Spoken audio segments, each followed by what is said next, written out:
Ну здорово! Так как вам понравилось мое предыдущее видео про RimWorld, я решил собрать небольшую подборку полезных советов, а заодно добавить кое-что, что я упустил в предыдущем видосе. Пока мы не начали, подписывайся на мою телегу и заходи в Discord, делись своими советами по игре, я с радостью их почитаю и, может, поделюсь ими в своем следующем ролике. Начнем с правок и советов, которые мне дали по предыдущему видео. Кстати, если кто-то его еще не смотрел, ссылочка сейчас справа сверху должна быть. Когда я рассказывал про кухню и мастерскую, я не упомянул, что разделочный стол тоже получает баф от шкафа с инструментами, поэтому оптимально его засовывать вот в такую комнату. Что же до кухни, серебряный стерильный пол – это, конечно, хорошо, но он активнее пачкается и дороже стоит, в отличие от сена. Так что я пришел к вот такому варианту исполнения кухни. Кладем сено там, где пешка может ходить, а остальное закрываем по своему вкусу либо стерильной плиткой, либо тоже сеном. В любом случае, отравление из-за грязной кухни мы не получим. Игру можно обмануть, сделав из бараков больницу, добавив спальные места и назначив их медицинскими. Теперь пешки не будут получать дебаф от хреновой спальни, когда спят в бараке. Полезная инфа для тех, кто переодевает своих колонистов вне боя или пользуется модом Compositable Loadouts. Разведброня и броня Богомола не уменьшают скорость передвижения пешки. Сравнение всех доступных для крафта типов брони сейчас перед тобой на экране. Корсеты и арфы являются одними из самых выгодных предметов в игре относительно стоимости материалов и доступности. Если хотите быстро навариться, крафтите именно их. Биоферрит и дьявоткань на ранних этапах игры будут крайне полезны для крафта предметов и вещей. В отличие от пластали и гиперткани, их легко добыть, плюс они дают неплохую защиту по сравнению со сталью, тканью или кожей. У биоферрита, правда, есть минус к красоте, так что стоит учитывать возможный негатив от пешек. Дымовые гранаты и в частности дым сделают вас незасекаемым для турелей механоидов или пиратов, а вот от обычных мехов дым не спасет. Урановый штурмовой топор ломает турели механоидов за 1-2 удара, не вызывая при этом взрыва.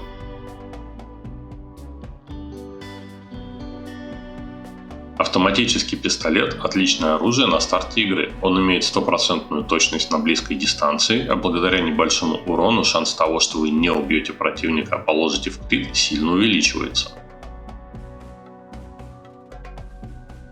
Копье потрясения и копье безумия можно использовать на мехов, чтобы вывести их из строя или заставить драться друг против друга. Не самый выгодный способ использования копья, но как метод на крайний случай стоит это помнить. На боссов, правда, оно не работает. Если тебе надо избавиться от ненужных предметов или трупов, а занимать пешку дополнительной работой по сжиганию не хочется, сбрось их в воду, там они быстрее приходят в негодность. Улучшение дыхания ускоряет передвижение пешки. Так, одно детоксирующее легкое дает плюс 5% к дыханию и плюс 1% к передвижению. Мелочь, приятно. При создании собственной идеологии не забудь поставить принцип «детский труд порицается». Он дает плюс 20% к обучению детей, и при этом они все еще будут продолжать работать. Главное, не назначаем работу в режиме дня, и тогда не получишь дебаф к настроению колонии. Игра в колышек для метания подковы немного улучшает навык стрельбы. Ковбойская шляпа на 10% улучшает социальное влияние. Да, это меньше, чем у дамской шляпы или цилиндра, например, но зато она доступна сразу без изучения. Игра в шахматы немного повышает интеллект. Прокачать скилл так вряд ли получится, но как минимум игра в шахматы не даст пешкам сильно деградировать. Желудок не является обязательным органом, его отсутствие снижает пищеварение только на 50%. Чтобы в твой холодильник не прилетели рейдеры, построй кондиционеры со сбросом тепла внутри комнаты, а промежуток закрой баррикадами. Игра не позволит десантироваться врагам на точку, где есть непроходимое пространство. Строительство комнат ромбами увеличивает общее пространство при том же количестве использованных материалов. Выглядит странно, но если ты упарываешься по богатству колонии, будет полезно. Вещи на стеллажах не теряют прочность даже на улице. Разумеется, это не касается вещей, которые теряют прочность при неправильной температуре. Солнечные панели, или как их перевели солнечные батареи, не блокируют работу ветрогенераторов. Ветрогенератором можно включить автоматическую рубку деревьев. Странно, что по умолчанию она выключена. Урон ловушек зависит от материала, из которого они изготовлены. Перед тем, как открыть древнее зло, построй киллбокс к точке прорыва и дверь для отхода пешки, которая будет это зло вскрывать. Ну, либо попробуй расстрелять стенку. Саркофаг криптосна можно использовать для того, чтобы переждать негативные эффекты на психочувствительных пешках. Вояк там держать не стоит, после пробуждения у них будет криптосонная болезнь. Таким же образом пешек можно пихнуть на передержку в биоскульптор. Использовать рабочие места иногда полезнее, чем верстаки. Скорость прокачки способностей зависит только от черт характера и здоровья пешки и не зависит от типа верстака, за которым она работает. И если у тебя мало ресурсов, ты можешь посадить колониста за вот такое рабочее место и заставить клепать какие-нибудь ножики из стали. Времени уйдет больше, ресурсов меньше.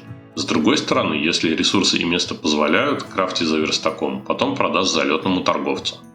Максимальный размер для комнаты, которую можно закрыть крышей, 12 на 12 клеток. Если комната будет больше, придется ставить колонну.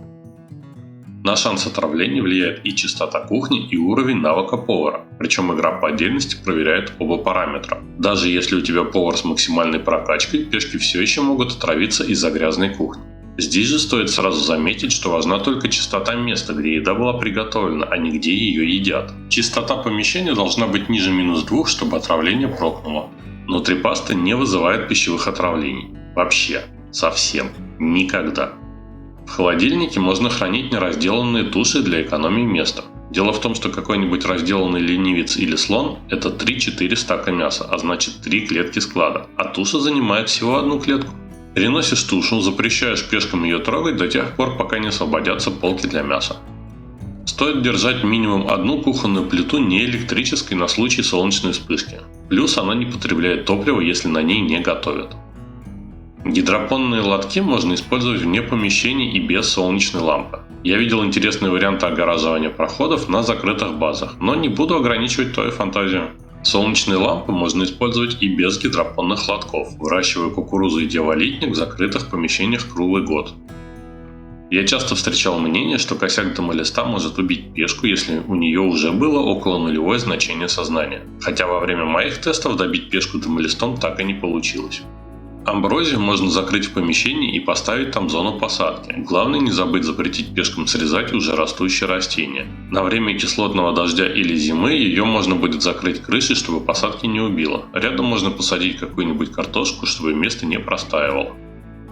Пенициллин на самом деле достаточно полезен. Если он есть в достатке, то назначай прием препарата раз в 5 дней. Стоит отметить, что он защищает не от всех инфекций в игре, но иммунитет к большинству болезней дорогого стоит. Особенно обидно потерять колонию, когда у тебя больные и ослабленные пешки не смогли отбить рейд неандертальцев с дубинками. Пешек в зависимости от люцифериума можно передержать в криокапсулах, когда твои запасы люцика подходят к концу. Животных можно растащить по разным загонам через метку. Таким же образом можно выгнать животных из загона наружу, если у тебя мало еды. Молоко можно положить в дозатор пасты, а пасту скормить корове, чтобы получить еще больше молока. Животные могут пристраститься к наркотикам и алкоголю, если у них будет к ним доступ. Лилейник растет гораздо быстрее остальных цветов. Им нужно только 30% света, и они прекрасно подходят в качестве корма для животных в загоне. Комбикорм можно делать из человечьего мяса и скармливать животным. Правда, за разделку человека ты все равно получишь дебаф к настроению. Ставь минимум 2 разных ящика для яиц. Тогда куры будут оплодотворенные яйца складывать в один ящик, а неоплодотворенные в другой. Можно попробовать напоить пивом муффало-торговцев. Они упадут и выбросят переносимые вещи. Кнопки B и U или запятая и точка в английской раскладке позволяют перемещаться между пешками. Настройки сложности и рассказчика можно изменить в любой момент игры из меню настроек. Камеру можно перемещать, зажав среднюю кнопку мыши. Во время драфта можно зажать правую кнопку мыши и растянуть расположение колонистов в линию. Зажатие Alt покажет качество комнаты. Включить постоянное отображение качества комнат можно из меню справа снизу или кнопкой G. Там же можно найти кнопку для отображения красоты окружения. По умолчанию это кнопка T. Зажав правую кнопку мыши и перетащив влево-вправо, можно изменить порядок расположения колонистов в панели сверху. Этот же порядок сохранится и во всех остальных меню игры. Если заключенному заменить руки и ноги на деревянные протезы, а потом пешку отпустить, то когда он придет в следующем рейде, он будет гораздо медленнее ходить и хуже сражаться. Если подсадить пленника на какой-нибудь наркотик и отпустить, в следующем рейде он принесет с собой этот наркотик, даже люцифериум. Если ты хочешь изгнать пешку из колонии без дебафа к настроению, просто арестуй ее и оставь дверь открытой. Так пешка сможет сбежать без негатива. Точнее, только с минусом от сбежавшего пленника, но не от потери товарища. Пленникам лучше строить кровать из камня, и чем хуже качество, тем лучше. Пока пленник спит, он не бунтует, а с каменной кроватью он будет хуже и дольше высыпаться. Пешки и животные в караване в дороге лечатся автоматически. Таким образом, можно быстро собрать караван и свинтить до того, как кто-то помрет. Это работает с порезами, но всякие болезни и переохлаждения все еще могут убить колониста. У древа души может медитировать любая пешка с видом медитации природа. Снобам и завистливым пешкам лучше не давать титулы в империи. Они будут гораздо более требовательны и сильнее негативить от простой работы. Сыворотка воскрешения восстановит потерянные пешкой конечности. Правда, если у пешки был протез, то с протезом она и останется. Но зато если у тебя померла пешка с архорукой, при воскрешении он тоже будет с архорукой. Чем дольше пешка находилась в мертвом состоянии и гнила в тепле, тем больше шанс получить дебафы при воскрешении. Если у тебя под рукой нет сыворотки, а вернуть важного члена команды хочется, положи его в саркофаг в помещении с отрицательной температурой. Так и труп не испортится, и другие пешки с чертой медитации скорбь смогут медитировать рядом с саркофагом. Караванщикам можно продавать предметы и вещи, которые находятся в домашней области. Не обязательно тащить их на склад. В любом месте карты добавляешь домашнюю область, и предмет становится доступен для продажи. В этом видео я собрал чуть больше 60 полезных советов по игре. Надеюсь, что-то из них тебе пригодится. Подписывайся на телегу и дискорд, чтобы не пропускать разные интересные новости, и заходи ко мне на стримы, где мы изучаем механики игры. Подписка и лайк по желанию. Ну а на сегодня у меня все. Пока!